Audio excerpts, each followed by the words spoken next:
2021 में बाबा रामदेव ने निकाला आयुर्वेदिक अस्त्र और आए मैंने एलोपैथी हथियार, और दोनों दे धनादन 3 साल से एक दूसरे से लड़ते आ रहे हैं। शुरुआत तब हुई जब बाबा ने दावा किया कि उनका कोरोनिल कोविड को खत्म कर सकता है, वो भी बड़े मिनिस्टरों की मौजूदगी में। बधाई हो, हमें WHO के नियमों के अनुसार आयुष मंत्रालय का सर्टिफिकेट मिला है। जिससे आईएमए इतना भड़क गया कि उन्होंने उन्हें जम कर लताड़ा। ये सारे WHO सर्टिफिकेट झूठे हैं। आयुर्वेद भला कैसे कोविड का इलाज कर सकता है? इस पर रामदेव कुछ महीने तक तो चुप रहे, मगर फिर जोरदार धमाके के साथ सामने आए एक वायरल वीडियो में। एलोपैथी एक बेवकूफ, महंगा और खोखला विज्ञान है। इससे आईएमए वाले गुस्से से इतने फूल गए कि उन्होंने बाबा रामदेव को कानूनी नोटिस की धमकी दी उन्हें चुप कराने के लिए। देखिए, अगर आपने 15 दिन के अंदर माफी नहीं मांगी तो आपके खिलाफ 1000 करोड़ का मुकदमा होगा। लेकिन इस धमकी से वो बिल्कुल नहीं डरे, बल्कि उन्होंने एलोपैथी के खिलाफ विज्ञापन छपवा दिए, ये दावा करते हुए कि पतंजलि दवाओं ने लोगों की घातक बीमारियों को ठीक किया है। बस फिर क्या, आईएमए वाले अपनी धमकी पर कायम रहे और रामदेव को सुप्रीम कोर्ट तक घसीट लाए। पर ताज्जुब की बात यह हुई कि पतंजलि ने अचानक माफी मांग ली। हम किसी भी दवाइयों के खिलाफ या हमारे उत्पादों के बारे में अब से कोई बेतुका बयान नहीं देंगे। जिससे अदालत का दिल पिघल गया और रामदेव को सिर्फ चेतावनी देकर छोड़ दिया गया और यूं लगा कि आखिरकार ये लड़ाई खत्म हो जाएगी। हालांकि रामदेव और पतंजलि के आचार्य बालकृष्ण को चुल इतनी थी कि अगले ही दिन वे अपनी बात से मुकर गए। फार्मा माफियाओं की साजिश है, हमारे पास 3000 क्लिनिकल सबूतों के मामले हैं कि हमारी दवाएं काम करती हैं। लेकिन ये शब्द उन्हें काट खाने आए जब सुप्रीम कोर्ट के मुख्य न्यायाधीश और 2 जजों को रामदेव के झूठ बोलने वाले विज्ञापनों के खिलाफ एक गुमनाम चिट्ठी मिली 2 महीने बाद। दिलचस्प बात यह भी है कि एक सुनवाई के दौरान आईएमए के वकील ने जजों को रामदेव और बालकृष्ण की उस प्रेस कॉन्फ्रेंस के एक शब्द का दस्तावेज दिखाया, जिसके चलते 2 जजों की बेंच ने पतंजलि के खिलाफ अपने आप कार्यवाही चालू की। देश को धोखा दिया जा रहा है और सरकार आंखों पर पट्टी बांधे बैठी है। 20 दिन तक अदालत का आदेश अनदेखा करने के बाद आखिरकार डरे हुए बालकृष्ण ने अदालत से माफी मांगी, लेकिन इससे इस बार अदालत संतुष्ट नहीं हुई। सिर्फ दिखावा है ये। अदालत की सख्त कार्रवाई से डर के पतंजलि ने एक नई तरकीब लगाई और 67 अलग अलग भाषाओं के अखबारों में एक छोटा सा माफीनामा छपवाया। I am sorry, बाबू। लेकिन अदालत अब उनके इन छोटे विज्ञापनों से भी खुश नहीं होने वाली थी और उन्हें जमकर फटकार लगाई। क्या आपकी जनता से मांगी गई माफी आपके विज्ञापनों जितनी ही बड़ी है? पतंजलि के पास और कोई चारा नहीं था सिवाय 300 से ज्यादा अखबारों में आधे पेज का माफीनामा दोबारा छपवाने का, जिसमें रामदेव ने अपना भी नाम डाला अदालत को संतुष्ट करने के लिए। बाबा के लिए उनकी और उनकी कंपनी की मेहनत से जनता में बनाई गई छवि में ये आज तक का सबसे बड़ा दरार था, क्योंकि पिछले 2 दशकों से बहुत से लोग भगवा पहने बाबा रामदेव का आदर सम्मान करते हुए बड़े हुए, जो सैकड़ों भक्तों को योग सिखाते हैं अपने आलीशान आश्रम में अपने मनमौजी अंदाज में, सिर्फ सांसों पर नियंत्रण करके बड़ी बड़ी बीमारियों को ठीक करने का वादा करते हुए। सब ठीक कर देगा तेरा ये बाबा। सुबह सुबह वे टीवी में गूंजते हैं, मैं पहला बाबा हूँ जो तुम्हारे बिजी जीवन के लिए योग को आसान बनाने वाला है। इस वाइट पेपर योगी ने आम लोगों को अपनी तरफ इतना मोहित किया कि वो उनके पीछे पीछे पागलों की तरह नाखूनों को रगड़ने लगे अपने बालों को बढ़ाने के लिए। हमेशा मुस्कुराते रहने वाले बाबा के पास पेट मंथन की मस्त नौली क्रिया भी थी, इसलिए उनके रुतबे पर कभी किसी ने सवाल नहीं उठाया।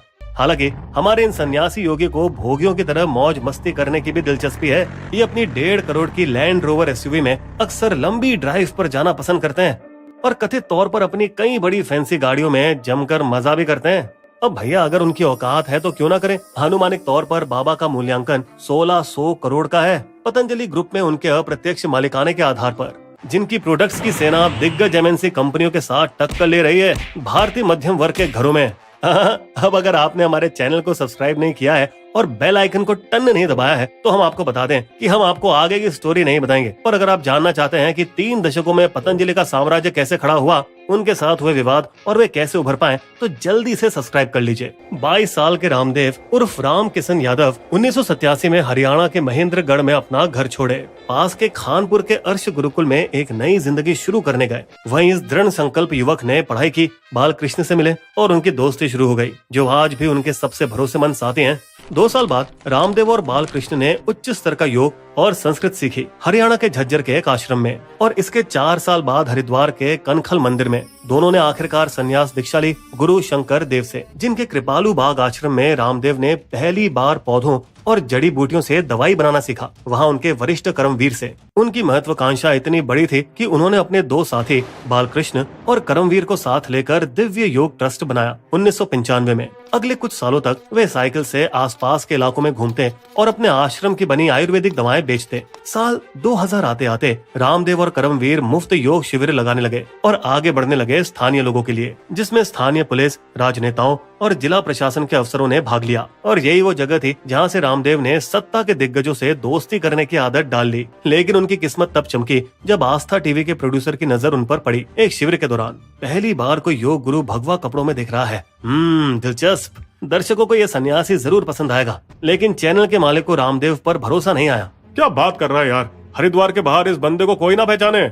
हालांकि रामदेव भांप चुके थे कि उनकी दाल यहाँ नहीं गलेगी और उन्हें इसका दर्द भी हुआ, लेकिन अब टीवी पर आने के मौके को वो छोड़ना नहीं चाहते थे। लोग मुझे और मेरे योग को जरूर प्यार देंगे। उन्होंने जाना कैसे सारे आध्यात्मिक चैनल नोट छाप रहे हैं अपने एयर टाइम को सबसे ज्यादा बोली लगाने वाले साधुओं को नीलाम करके। उसके बाद हमारे चालाक बाबा ने आस्था के प्रतिद्वंदी संस्कार टीवी पर अपनी किस्मत आजमाना चाहा। मैं आपके 20 मिनट के लिए 1.5 लाख तो नहीं दे सकता, लेकिन एक मौका दे सकता हूँ। वादा करता हूँ कि अच्छा पैसा कमाकर आपकी जेबें भरूंगा।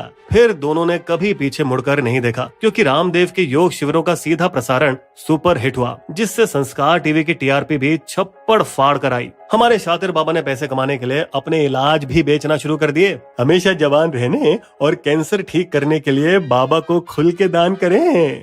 दावा करने की सारी हदें पार कर दी। विश्वास करो, मैंने योगा और आयुर्वेद से अपने शरीर के आंशिक लकवे को ठीक किया है। और उनके भोले भक्त भी लाखों रुपए दान करते रहे लाइव शिविरों के दौरान, जिससे उन्हें संस्कार चैनल को पैसे लौटाने में मदद मिली। उनकी दनादन बढ़ोतरी देख आस्था टीवी का दिमाग घुमा और बाबा रामदेव को दोबारा लाने के लिए उन्होंने उन्हें एक माला माल ऑफर दिया, जिससे रामदेव के मन में लड्डू फूटे और वे लौट आए। टीवी ने उनके स्टारडम को विदेशों तक पहुंचाया और अब एनआरआई की भीड़ भी योग सीखने और अपनी भारतीय जड़ों से जुड़ने के लिए आने लगी। 2 साल बाद जब उन्होंने एक अमीर एनआरआई जोड़ी को योगा से वजन घटाने में मदद की, तो वे इतने खुश हो गए कि उन्होंने बाबा को 50 से 60 करोड़ का उधार दे डाला। यहाँ तक कि कुछ साल बाद स्कॉटलैंड का एक आइलैंड भी उन्हें दान कर दिया। हालांकि उन्होंने इस बार पतंजलि में 3% हिस्सेदारी और यूके की पतंजलि ट्रस्ट की सदस्यता के बदले में ली। 2006 रामदेव के लिए धमाकेदार साल रहा, क्योंकि उसी पैसों के एक हिस्से से उन्होंने एक विशाल पतंजलि योगपीठ आश्रम की नींव रखी, जहां बहुत सारे लोग योगा कोर्स के लिए हजारों रुपए 7,000 से 40,000 खर्चने के लिए तैयार थे, जो बाबा के लिए एक और कमाई का जरिया बन गया। उसी राशि का एक हिस्सा उन्होंने पतंजलि आयुर्वेद की शुरुआत करने में भी इस्तेमाल किया, जिसमें बालकृष्ण 94%, अब 98 मालिकाने के साथ पीछे रहने वाले सीईओ बने, जबकि रामदेव उसकी जनता में एक चेहरा बने। बाबा के धंधे में बाबा के लिए संपत्ति से अलग रहना ही सही है। और फिर वे उनको काम देने वाले आस्था टीवी को 16 करोड़ रुपए में ही निकल गए। वही आस्था टीवी जो उन्हें संस्कार टीवी से बहला कर लाया था। आज हमारे बाबा जी एक काफी सफल मीडिया राजा हैं, जिन्होंने भक्ति वाले कई चैनल खरीदे हैं। लेकिन उनकी 1 दशक की इन सारी सफलताओं के साथ जुड़े कई विवाद भी हैं, जैसे कि कथित तौर पर रामदेव ने अपने खास सहयोगी कर्मवीर को ट्रस्ट से बाहर फेंका। पैसे ने तुझको बदल दिया रे रामू।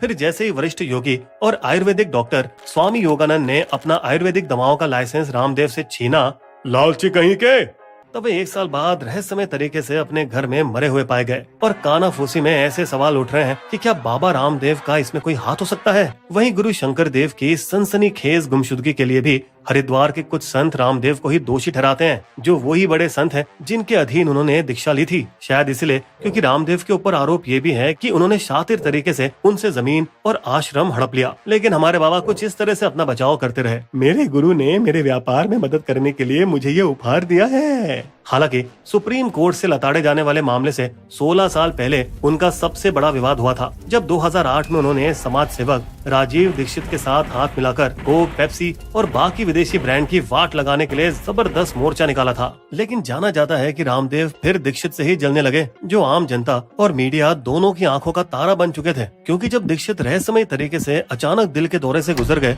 एक कार्यक्रम के दौरान गेस्ट हाउस के बंद बाथरूम में, और बिना पोस्टमार्टम के ही उनका अंतिम संस्कार कर दिया, और अब बचे हैं तो सिर्फ आरोप। फिर मौके का फायदा उठाया विदेशी ब्रांडों के खिलाफ स्वदेशी अभियान में फुदक कर अकेले लीडर बनने की होड़ में। जल्द ही रामदेव अन्ना हजारे आंदोलन में भी शामिल हुए, जिससे उन्हें भ्रष्टाचार के खिलाफ आवाज उठाने वाले राष्ट्रीय नेता की ख्याति मिली। हालांकि कोई कैसे भूल सकता है कि जब पुलिस रामलीला मैदान में उनकी रैली पर टूट पड़ी तो रामदेव महिलाओं के कपड़ों के भेष में मैदान से भाग खड़े हुए। पुलिस मुझे मार डालेगी, लेकिन उन्हें ज्यादा फर्क नहीं पड़ा, क्योंकि उनका व्यापार फल फूल रहा था। टीवी पर उनके योग शिविर, स्वदेशी अभियान का नेता बनने और नए खोले गए पतंजलि स्टोर से उनका ब्रांड का नाम फैलता चला गया, इतना कि उन्हें shampoo, toothpaste, face wash, dish washer और शहद उत्पादों में छोटी लेकिन मार्केट में महत्वपूर्ण हिस्सेदारी मिलने लगी।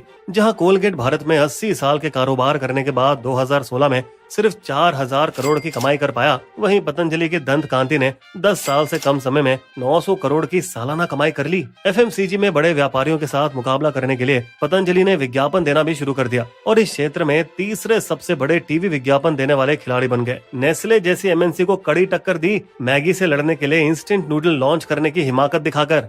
पतंजलि बहुत स्पीड से स्विट्जरलैंड की इस कंपनी से कहीं आगे निकल गई। 31,700 करोड़ की सालाना कमाई के साथ नेस्ले के 19,000 करोड़ से कहीं ज्यादा। लेकिन जहां मैगी नूडल्स में मिलावट होने की वजह से उन्हें काफी फटकार मिली, तो वहीं पतंजलि नूडल्स में मैगी से भी ज्यादा मिलावट होने के बावजूद उन पर किसी ने चूं तक नहीं की।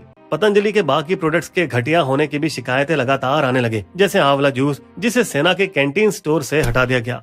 यहाँ तक कि हाल ही 2024 में उत्तराखंड सरकार ने उनके 14 प्रोडक्ट्स के लाइसेंस भी निलंबित कर दिए। सवाल तो इस पर भी उठे कि रामदेव की पतंजलि ने कैसे हरिद्वार में 600 बीघा जमीन पर कब्जा किया, जो असल में दलितों की थी। कानूनी तौर पर दलित अपनी जमीन समुदाय के बाहर नहीं बेच सकते, लेकिन चालाक पतंजलि लोमड़ी ने कथित तौर पर उनसे जमीन दान में ले ली और उन्हें चोरी छिपे पैसे दिए, बिना रिकॉर्ड में दिखाए। लेकिन आखिरकार 2013 में कर्मों का फल पतंजलि को मिलने लगा, जब उत्तराखंड कांग्रेस सरकार ने नई भूमि उल्लंघनों के लिए उनके ट्रस्ट के खिलाफ 81 मामले दर्ज किए। हालांकि उनकी किस्मत चमक पड़ी जब मोदी ने अगले साल चुनाव जीता और योगा और आयुर्वेद पर दोनों का दोस्ताना आबाद हुआ। मोदी को रामदेव के सैकड़ों भक्तों के रूप में वोट मिले और बदले में बाबा की कंपनी को भाजपा शासित राज्यों में सैकड़ों एकड़ जमीन, कथित तौर पर 300 करोड़ से ज्यादा की छूट पर। महाराष्ट्र में आयुर्वेदिक उत्पादों के निर्माण के लिए 603 एकड़ जमीन, उत्तराखंड में 150 एकड़ हर्बल और मेगा फूड पार्क, यूपी में यमुना एक्सप्रेसवे के किनारे पतंजलि फूड पार्क के लिए 425 एकड़ जमीन, हरियाणा के अरावली वन में आयुर्वेदिक दवाओं के निर्माण के लिए 123 एकड़ जमीन। रामदेव ने कथित तौर पर एक टैक्स फ्री चैरिटी योगक्षेम संस्थान भी बनाई, जिसमें उनके सहयोगियों ने टैक्स बचाने के लिए काफी पैसा छुपाया, लेकिन ना समाज सेवा की ना ही टैक्स भरा। गरीबों को आयुर्वेद और योग को बढ़ावा देने के नाम पर एक फूटी कौड़ी तक नहीं दी। हालांकि अब बाबा के आयुर्वेद व्यापार में संकट मंडरा रहा था। पतंजलि आयुर्वेद की बिक्री पहली बार कम होने लगी और उसमें 11% की गिरावट आई। 2018 में उदाहरण के लिए उनके दंत कांति टूथपेस्ट का मार्केट शेयर गिरकर औसतन 9% पर रहकर रुक गया। इससे उबरने के लिए रामदेव ने अपनी नजरें कृषि व्यवसाय कंपनी रुचि सोया पर गड़ा दी। ये एफएमसीजी प्रोडक्ट्स वाली लिस्टेड कंपनी थी, जो खाने का तेल और सोयाबीन के लिए जानी जाती है, पर जिसका 2017 में 12,000 करोड़ कर्ज के साथ दिवालिया निकल गया। जब रुचि सोया की नीलामी हुई 2019 में, तब रामदेव ने सबको हैरान करके दिग्गज खिलाड़ी अदानी से भी बड़ी बोली लगाई इसे खरीदने के लिए, जो कि आखिरी समय में हट गए थे। और वहीं नेशनलाइज्ड बैंक, जिन पर रुचि सोया का 9,000 करोड़ बकाया था, हैरानी की बात है उन्होंने पतंजलि को 4,350 करोड़ की बड़ी बोली लगाने के लिए कर्ज दिया। रुचि सोया ने ही रामदेव को बचाया, क्योंकि उनका खाने का तेल आज 70% कमाई लाता है पतंजलि फूड्स के 31,700 करोड़ों में से, जबकि पतंजलि आयुर्वेद में इतने सालों में शायद ही कुछ बढ़ोतरी हुई हो।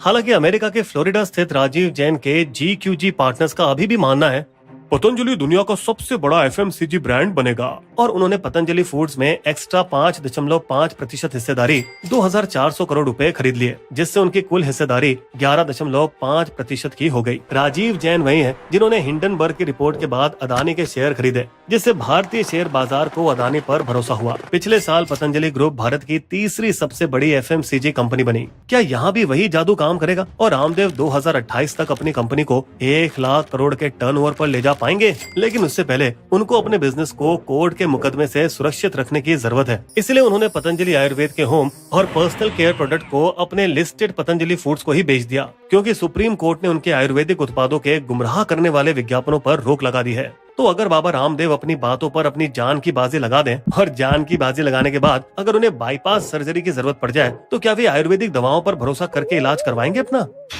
उठा ले रे देवा, उठा ले रे बाबा। मुझे अमीर को नहीं रे। बिस्बो की शायरी आयुर्वेद और योग से बचा रहे हैं जान, या फिर इनका नाम ले चला रहे हैं दुकान। बाबा रामदेव को मिली कोर्ट से फटकार, झूठे दावों का नहीं फैलाए संसार। हमारे वीडियो कंटेंट के सोर्सेस आपको डिस्क्रिप्शन में मिल जाएंगे।